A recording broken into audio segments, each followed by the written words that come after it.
This video is not meant for children and is brought to you by support from Patreon.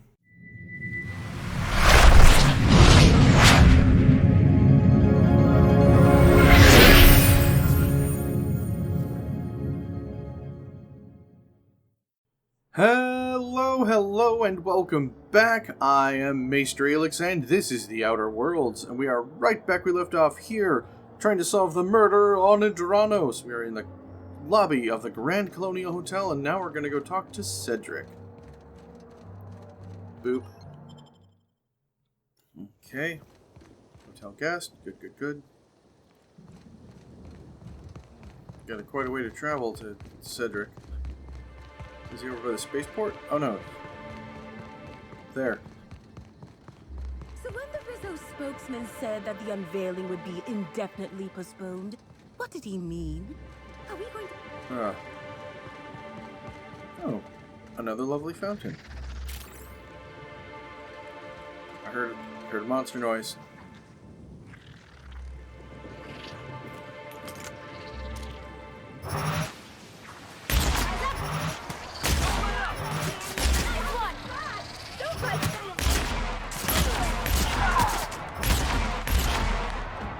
So glad I heard that.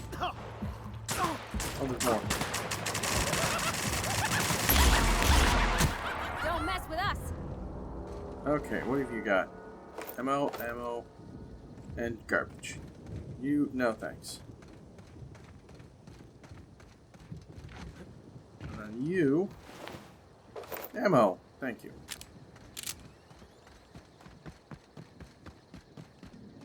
Hello, slug.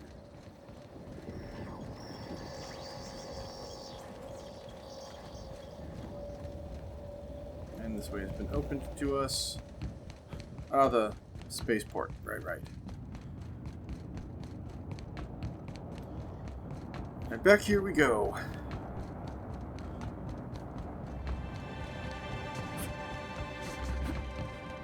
Let's go faster.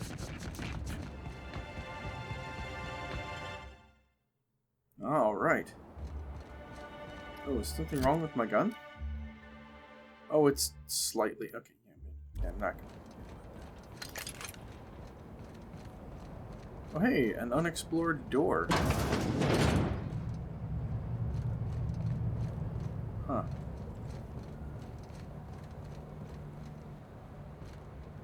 Ah, Joseph. Right. Our local black market smuggler contact. Hello, Vox. You don't mind if I do. Oh, cool. Ladder.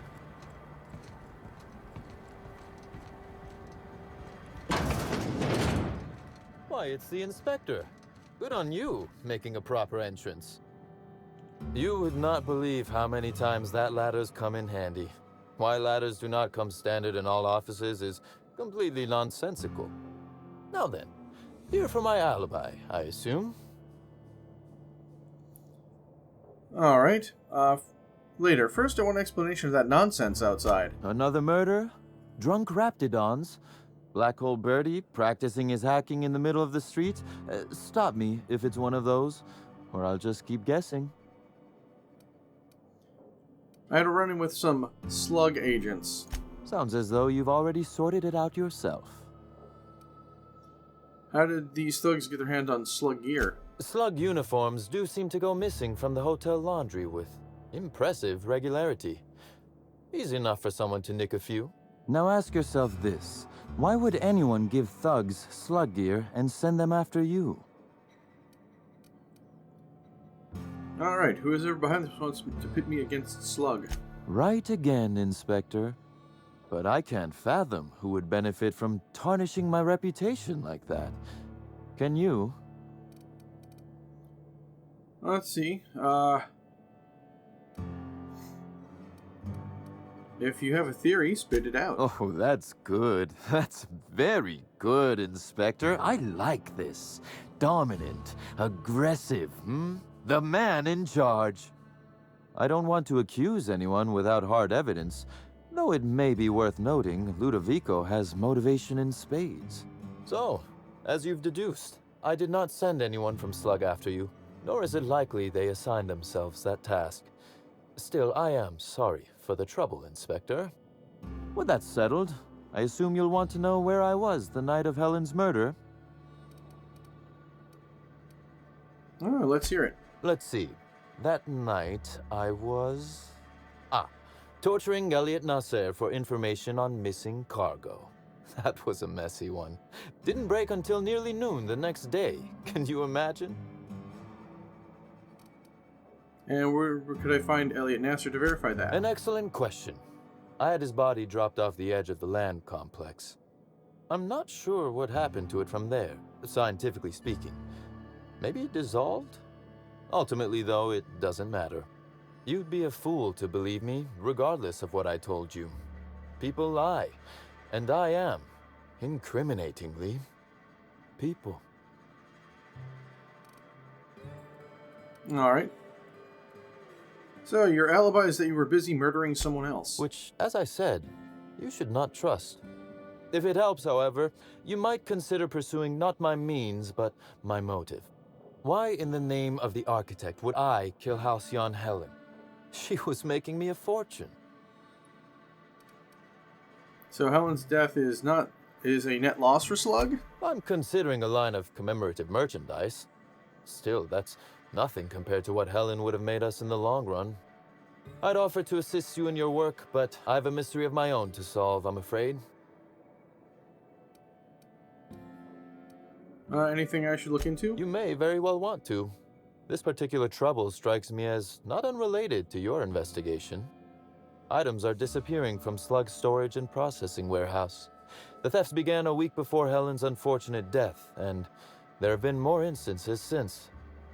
Before you ask, I know the difference between cargo going missing and cargo going missing.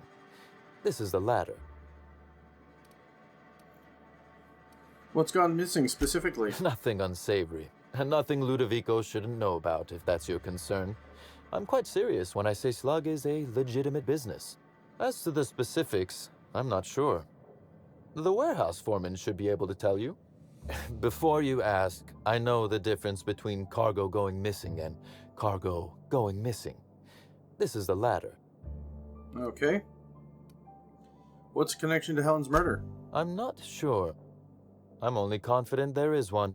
That the thefts began mere days before Helen's untimely demise is an extraordinary coincidence. I'm not a man who believes in happenstance, Inspector. I do not trust it. Okay. I guess I can't guarantee the theft isn't related to the murder. I certainly wouldn't take that bet.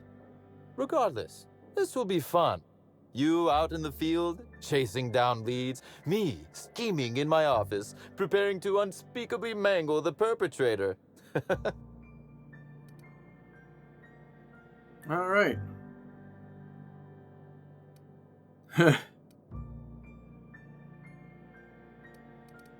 I'll say this once. Whoever goes to jail, not to you. You do recall, Inspector, that I'm not to be trusted?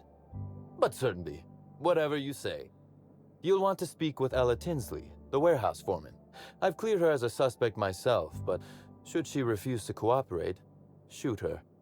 No, I'm joking. If she won't cooperate, tell me and I will shoot her.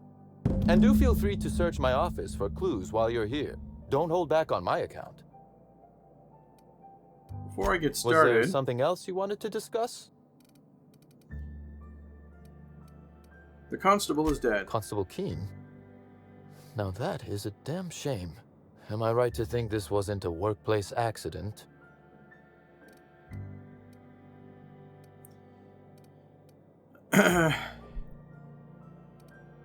This was a murder, all right. It seems murder is becoming an unsettling trend on Eridanos as of late.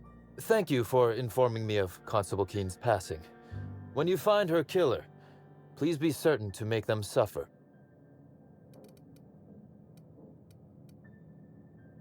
You're actually upset about this. We may have been on opposite sides of the law on occasion, but we were not enemies. Perhaps it will shock you to hear her loss saddens me. Maria was a decent soul, and law knows those are in short supply around here. A little square, perhaps, in her dedication to the rules, but good nonetheless. I'm also saddened to have lost an occasional drinking buddy. She was quite good at cards, you know. I'm sorry. She didn't deserve this. No, she didn't. But let's discuss something else. Do you have other matters requiring my attention? I have more questions about Helen. Very well. Did you have many dealings with her? A few. Helen was strangely curious about the private business operations around Eridanos. She said it was role research, but how much business know-how does one actor truly need for an action picture? I also arranged to have Helen supplied with mag picks, bypass shunts, and other hacking tools. She wanted to buy in bulk. That didn't strike you as suspicious? That she bought in bulk? Not particularly. It takes time to learn to use tools like that deftly. I wonder, did she run out of time in the end? If you didn't kill her, any idea who would want her dead? That is the question, isn't it, Inspector? Tell me, do you really believe Helen's death was a mere crime of passion? Or one of petty career jealousy? I'm not willing to rule anything out yet. A smart approach, Inspector. And yet, this murder is bigger than Miss Helen's personal life. Bigger than her latest moving picture. Listening. Her actions in the time leading up to her death do not align with those of an actor on Eridanos solely to promote Spectrum Brown. Stay sharp, Inspector. Now is not the time to lose focus. Because whoever did kill Helen is not going to come forward so easily. You know more than you're telling me. I might. I just might. Your point, Inspector? I've already made it. Yes, I suppose you have. Be very careful, Inspector. I'd very much like to see you still around for the grand finale, whenever it comes, whatever shape it takes. Okay, that's all I wanted to know. One moment, if you please, Inspector. I've answered your questions. I believe it's my turn to ask you a question now. What, or who, made you decide to investigate me? You're one of Eridanos' major players. It only makes sense. Understandable. A man of my standing would naturally be tied up in all this, whether he wishes to be or not. Now then, did you need anything else? Why does Ludovico hate you so much anyway? The original incident? I made him an offer he should have refused. And now he regrets doing business with you? An excellent deduction, Inspector. Our combative relationship stems from paperwork, mundanely enough. Rizzo's contracted Sublight to construct the Eridanos atmospheric complex. Had Lou wanted Rizzo's to retain full control of Eridanos, he shouldn't have skimmed the revised contract I sent him. Lou's an administrator, for law's sake. I thought he would adore all the fine print I added. So you tricked him. Think of it this way. It was a test, and he failed. It was all perfectly legal, too, which irked Lou to no end. My power grab, as Lou called it, planted the seed of hatred. And Lou, obsessed with what should have been, has made sure to water it daily with his bitterness and anger. Nurturing a grudge is an ugly thing. You should make peace with him. Alas, I can't. I am, first and foremost, the head of Slug, and it simply wouldn't be good for business. Slug's control of Eridanos is a crucial step in my long-term plans for Sublight. The board needs to see irrefutable proof we are a respectable, legitimate business. Why do you care so much about what the board thinks? Because one day soon, Sublight will obtain a seat on it. Meanwhile, our dear administrator is still laser-focused on old slights, which can be a nuisance. He's grown increasingly desperate to catch Slug with our hand in the proverbial cookie jar as of late, convinced we're involved in less than legal business opportunities. Which, of course, you are. I wish I could wink, but it always looks like I have something caught in my eye. Alright. Have a good day. I'm not gonna steal his hand cannon. Ooh, that is a lovely collection of guns. Look at that.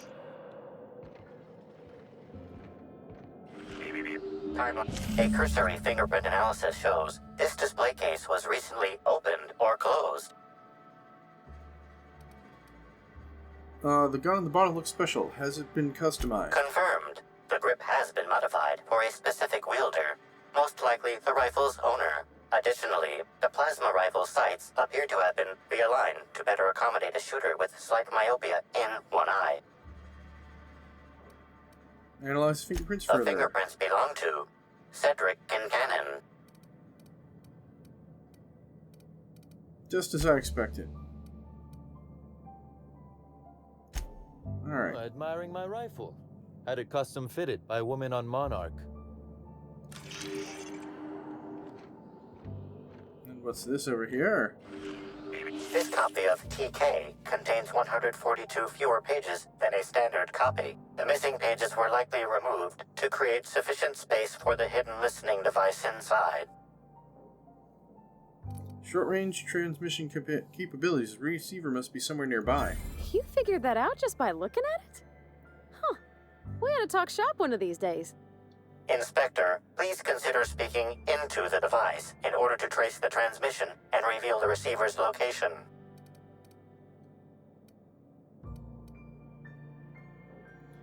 Okay, who's ever listening? I'm coming for you. Ominous threat transmitted. Transmission analysis complete. While the precise location of the receiver could not be pinpointed, it has been narrowed down to a smaller, approximate range. How long has it been here?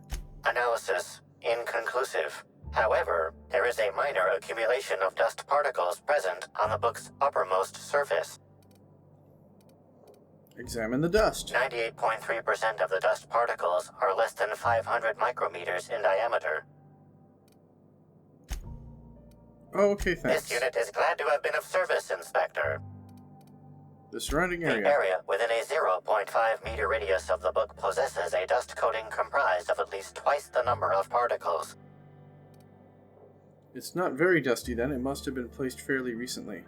That is highly likely, Inspector. Alright. What's that you found? No, wait, don't tell me. Let's save it for the big reveal once you've solved the case.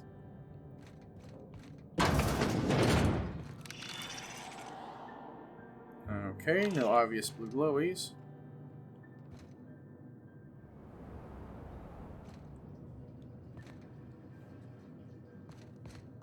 Nice office, by the way, dude. Impressive.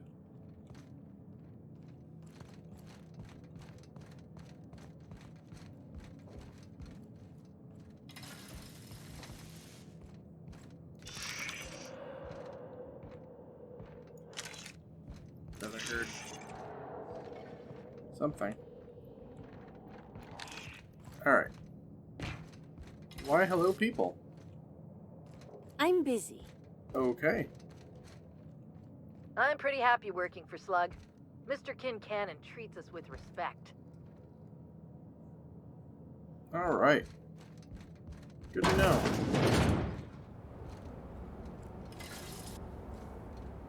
Alright, we'll talk to the foreman. Doop doop ba doop doop doop. Doop doop ba doop doop. Whee. Ow.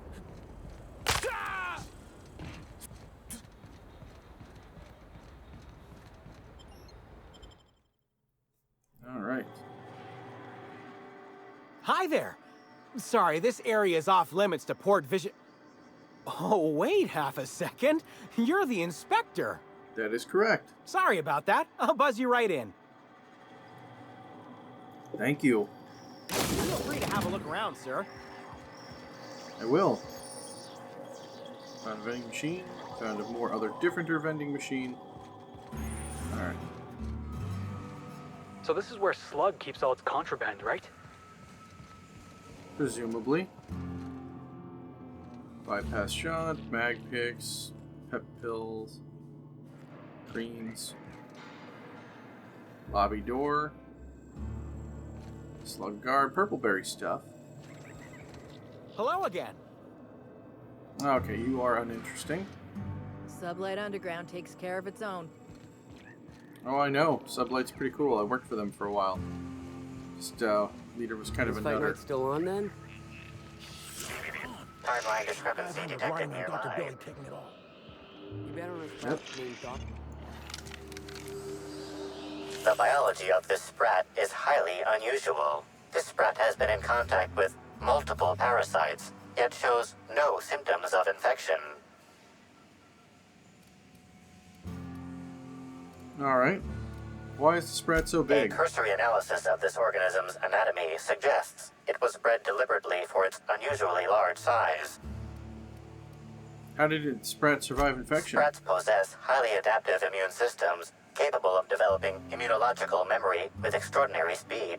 The unique immunological subsystem found in sprats is advantageous in fending off parasites, pathogens, and other biological threats. What would anyone want an unusually large sprat for? Based on slug records of board-issued punitive sanctions against sublight salvage and shipping, this sprat is most likely intended for cage fighting. Interesting. Stuff that's not mine. Alright. Take it up there. More auto mechanicals. Cool, Hey cool. there, little buddy.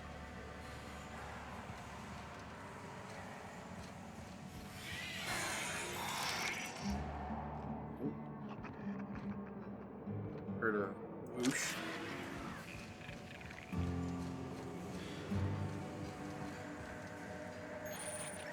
Alright.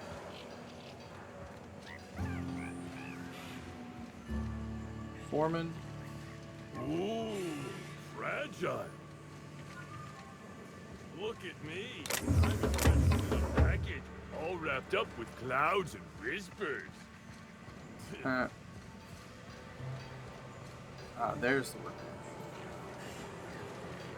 Okay. Up we go. Any more? No?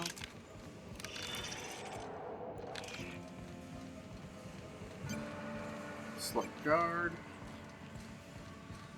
Restricted access zone.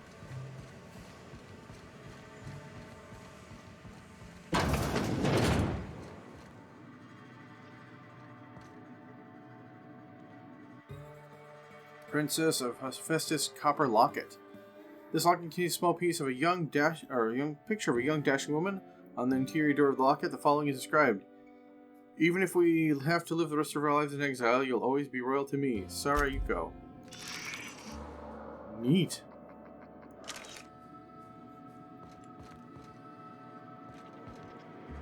Alright. Terminal. Safe. Plasma. Yeah, nothing really worth going in there for. And let's see. We can talk to you, and we will, but that'll be for next time. Here's where I'm going to say thank you all for joining me. I really hope you're enjoying this series as much as I'm enjoying making it for all of you. If you do, you know what to do. And otherwise, check out the links down below. And with that being said, I shall see you all on the next one.